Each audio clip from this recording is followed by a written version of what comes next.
प्रिय विद्यार्थियों, आज की कथा वार्ता कल की ही एक घटना है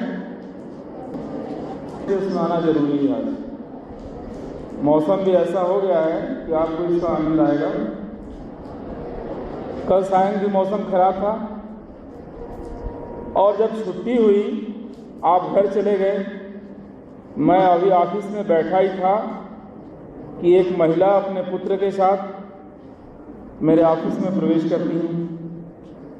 कहती हैं, मत पूछिए, इसने तो मेरा दिमाग ही खा लिया। अपने बेटे को लेकर आई थी, यहीं का विद्यार्थी है वो, और कह रही हैं कि मत पूछिए, इसने तो मेरा दिमाग ही खा लिया है। यह भी अपने पापा पर ही गया है।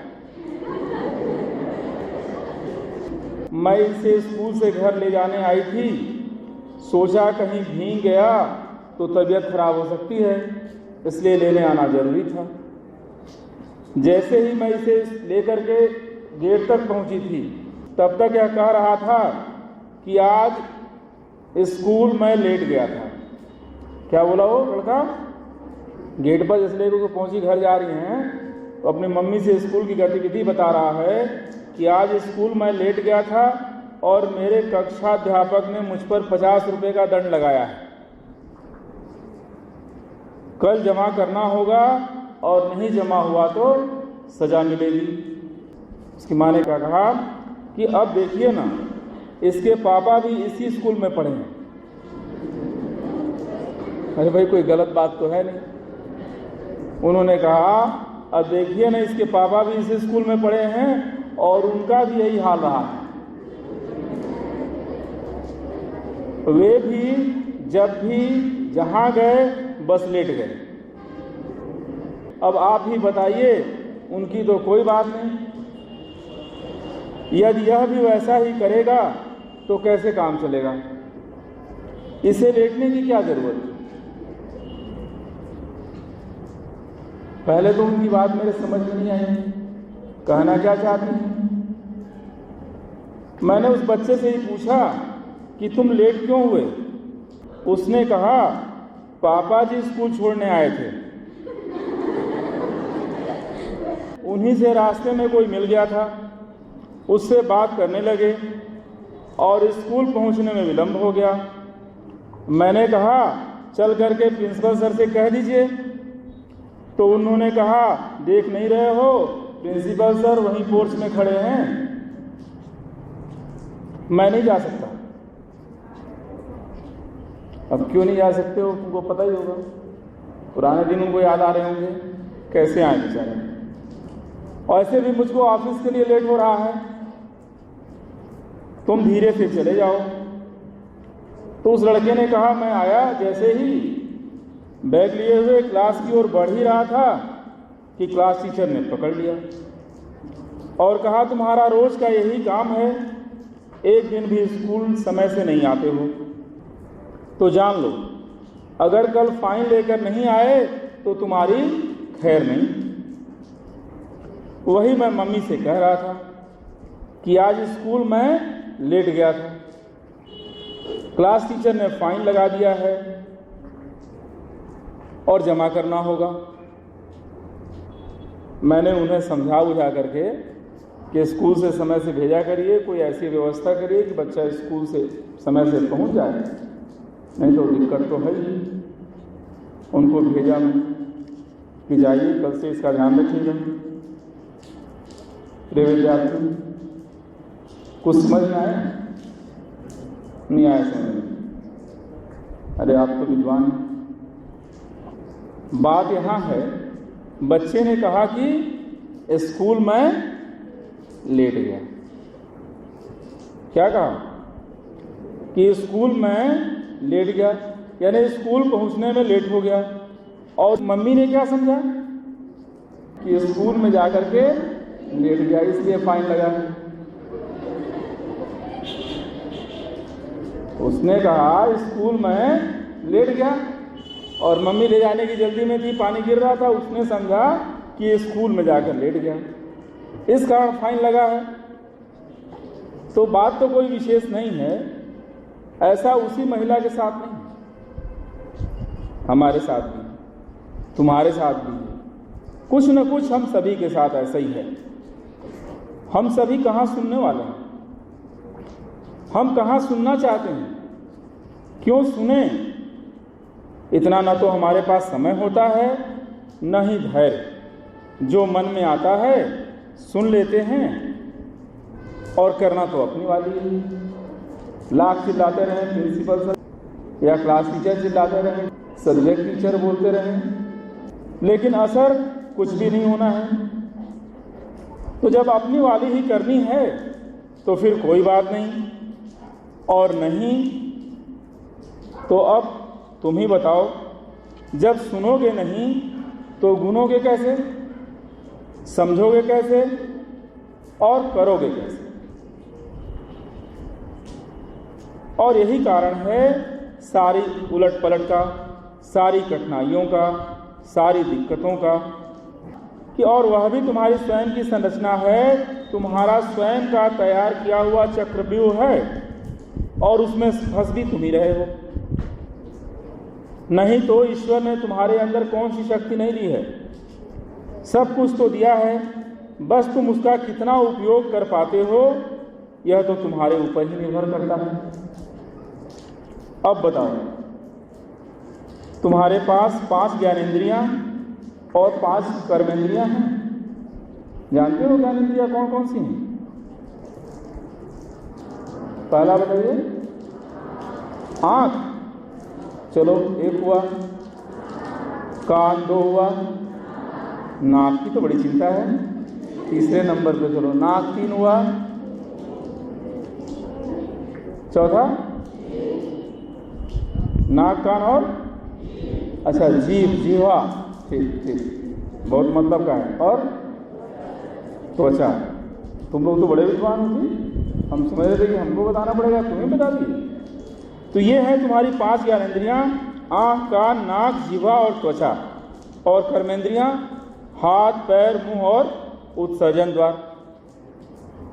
इन सभी का संतुलित समायोजन ही हमें सहज, सरल एवं सामान्य जीवन शैली का अवसर उपलब्ध कराता है।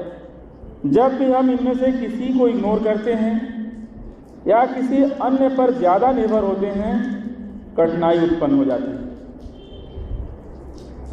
अब यह हमारी समझ पर निर्भर है कि हमारी बीमारी का कारण क्या है, हमारी कठिनाई का कारण क्या है, हमारे रोगग्रस्त होने का कारण क्या है, हम में विकार आने का कारण क्या है, या फिर उसके चिकित्सक से मिलकर जानना होगा।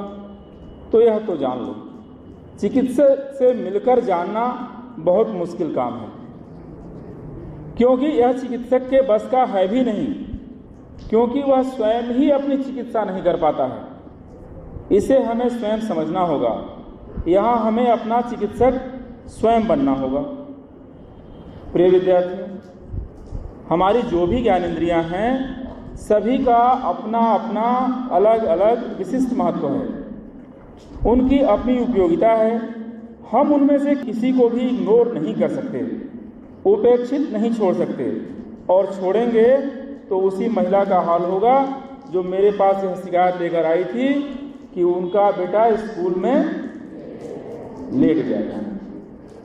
कई हैं लेटने वाले, ऐसा नहीं है, यहाँ भी हैं, हमें पता है, अभी नाम नहीं लेंगे प्लेयर में। वो स्कूल लेट नहीं आते हैं, स्कूल में लेटे ही रहते हैं। अब शरीर किसी की इस तरह की होगी तो भाई लेटेगा ही लेटेगा। तो क्या हुआ, आखिर क्या कारण था, क्यों उनके साथ ऐसा भ्रम हुआ? स्पष्ट है, उन्होंने किस ज्ञानेंद्रिय का प्रयोग नहीं किया? बोलिए। आंख का, कान का, नाक का? अच्छा, कान का। विद्वान हो, जो कान का काम है समझते हो क्या कान का काम है? तो उन्होंने जो है अपने श्रवणेंद्रिय, जो सुनने की इंद्रिय है, उसका उन्होंने ठीक से उपयोग नहीं किया। अगर उन्होंने अपने कान का सही उपयोग किया होता तो उनका मस्तिष्क उन्हें धोखे में नहीं डालता। उन्हें ठीक से सुनना नहीं है, इसीलिए यह कारण हुआ है। और जब वो ठीक से सुनेंगे नहीं तो मस्तिष्क लेट और लेटना में अंतर कैसे कर पाएगा? भाई अगर वो साफ साफ नहीं सुनेंगी, उन्होंने साफ नहीं सुना, और जब उन्होंने सुना नहीं तो मस्तिष्क कैसे उस पर कार्य करेगा कि लेटना क्या होता है और लेट क्या होता है। जो भी चीज़ें हम अपनी ज्ञानेंद्रियों से करते हैं वो सीधे मस्तिष्क से कनेक्ट होती हैं और मस्तिष्क का संचालन करता है। तो जब उन्होंने साफ नहीं सुना, स्पष्ट नहीं सुना, तो मस्तिष्क क्या करेगा? बात स्पष्ट है, सुनने का काम पूरी तरह से करना तो पड़ेगा ही। जब ठीक से सुनोगे नहीं तो बात बिगड़नी ही बिगड़नी है। अब बताओ, आप में से कितने लोग पूरी ईमानदारी से, पूरी तन्मयता से, पूरे ध्यान से सुनते हैं? बताओ, हाथ उठाओ। क्या है? अरे हाथ उठा करके हाथ को कष्ट देने से क्या फायदा? हाथ नीचे करो। हाथ उठा करके हाथ को कष्ट मत दो। मैं अच्छी तरह जानता हूँ कौन सुनता है और कौन नहीं सुनता है। जब मैं बोलता हूँ तो इसका एहसास तुमसे ज़्यादा मुझको है कि कौन मुझे सुन रहा है और कौन नहीं सुन रहा है। अगर वास्तव में इस संख्या को गिनना हो तो उंगली पे तो गिनना मुश्किल है। उंगली के पोर पर 1 2 3 4 5 ऐसे गिनना पड़ेगा। ये छात्र संख्या भले 1500 की हो यहाँ, लेकिन सुनने वालों की संख्या इस उंगली के पोर पर गिनी जा सकती है। अब बताओ, जब सुनोगे नहीं तो गुनोगे कैसे? और जब गुनोगे नहीं तो मस्तिष्क बेचारा कितना श्रम कर पाएगा? उसके बस का भी नहीं है। उसके भी श्रम की एक सीमा है। तो सुनना बहुत आवश्यक है और सुनने के लिए तमाम शब्द हैं। ध्यान लगाकर सुनना, तन्मयता से सुनना, पूर्ण रूप से इसको कंसंट्रेट होके कहते हैं। तुम सुन रहे हो तो केवल सुन रहे हो और उसमें कुछ भी नहीं, न तुम्हें कुछ दिखाई पड़ रहा है, न तुम्हारे पर कोई और बात का असर हो रहा है। ये सुनना है। इसी तरह से एक सुंदर ज्ञानेंद्रिय की बात की है। सबसे सुंदर ज्ञानेंद्रिय कौन है आपकी? नाक।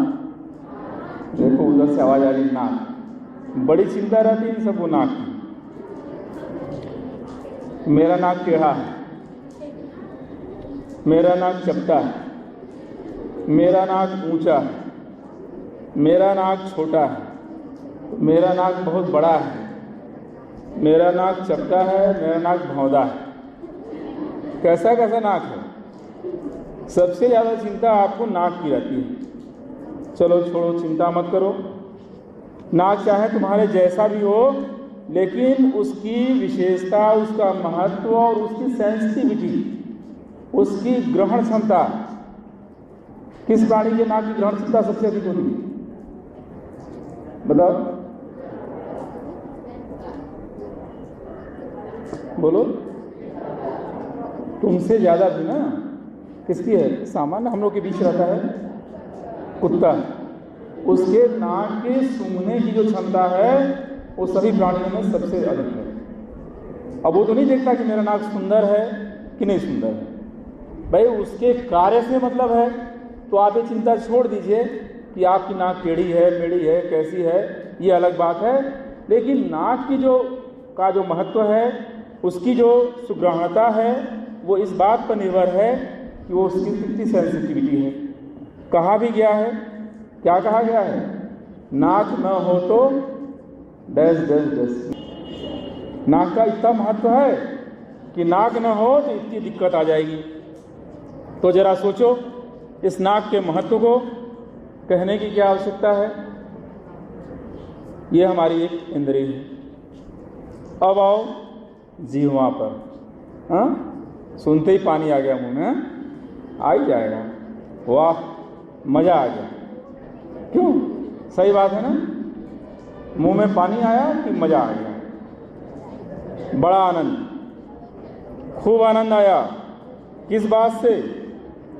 तो क्या कहने हैं, आज तो छक के खाया।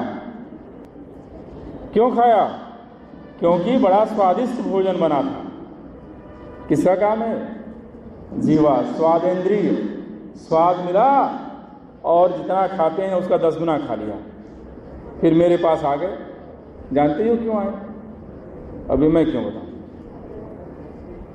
स्वाद न रहे तो फिर क्या खाना और क्यों खाना? अरे जब खाने के लिए ही इस दुनिया में आए हो तो फिर और कोई काम तो है नहीं। खाए जाओ, खाए जाओ, खाए जाओ। और किसका गुण गाया जाओ? मम्मी के हाथ का गुण गाया जाओ। मम्मी ने अच्छा खाना बनाया, बस खाए जाओ और गुण गाए जाओ। अब कौन सी इंद्रिय बची? स्पर्श इंद्रिय। क्या है वो? त्वचा हमारी है।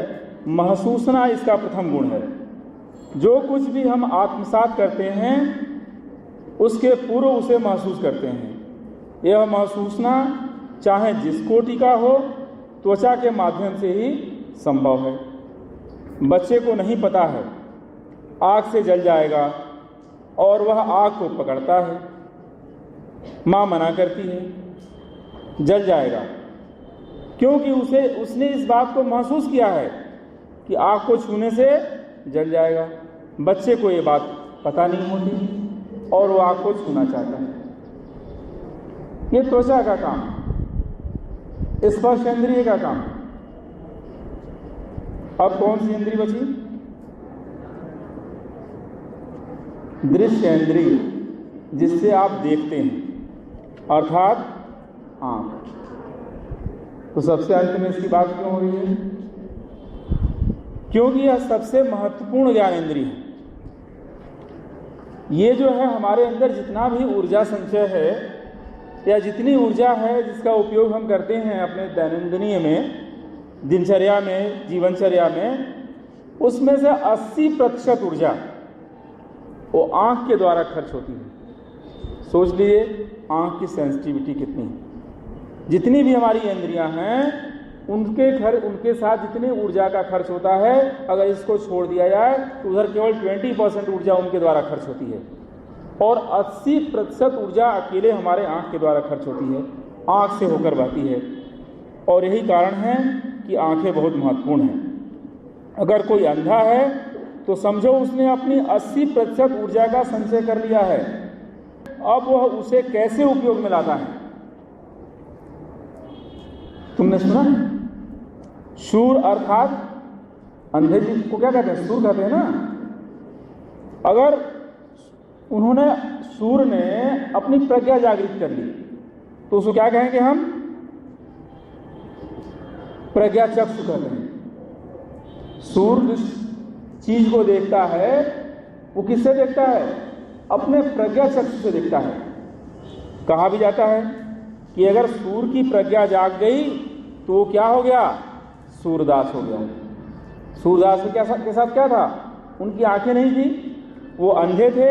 जितनी ऊर्जा थी उनके पास, उन्होंने उस ऊर्जा को संचय करके और क्या किया था?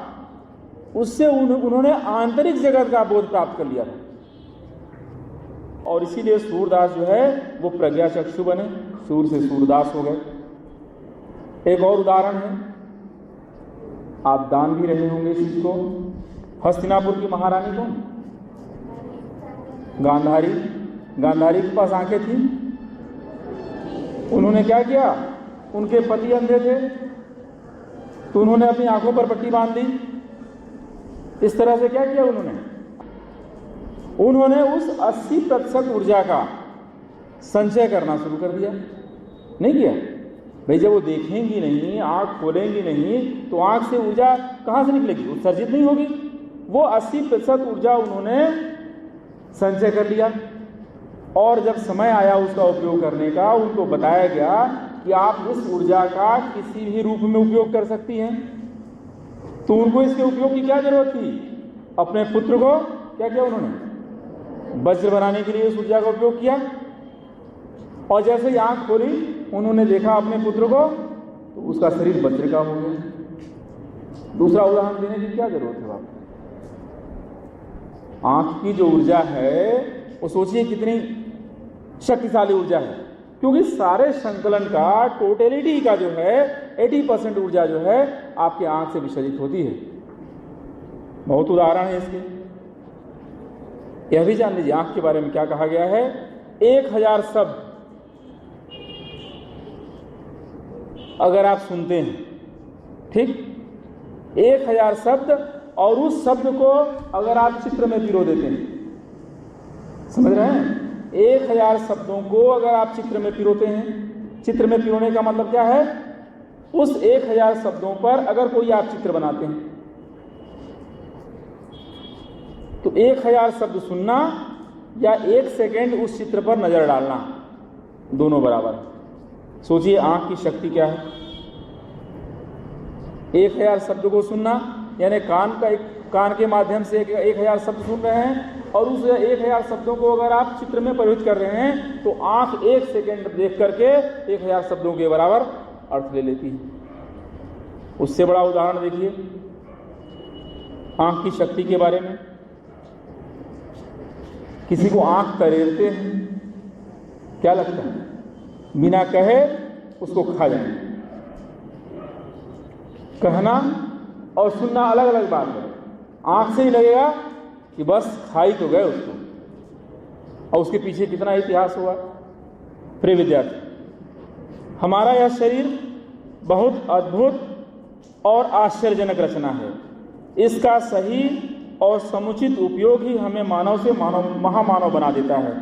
जिसने भी अपनी ज्ञानेंद्रियों और कर्मेंद्रियों का समुचित उपयोग किया वह जरूर कुछ न कुछ अतिरिक्त कर ही डालता है। अब बताओ, तुम्हारे पास हाथ भी है, पैर भी है और मुंह भी है ना? अब इनका समुचित उपयोग कितना करते हो, सही उपयोग कितना करते हो? करते हो, अच्छी बात है। अब बताओ, किसी को लंगड़ी लगाते हो? लंगड़ी लगाना समझते हो? नहीं समझते? नहीं समझते हो? हम सिखा दें, हम तो जानते हैं लंगड़ी लगाना। किसी का पॉकेट या किसी के बैग में हाथ डालते हो और दिन भर बार बार मेरे पास दवा मांगने आते हो, सर आज पेट ठीक है। यही है प्रयोग इन अपनी कर्मेंद्रियों का।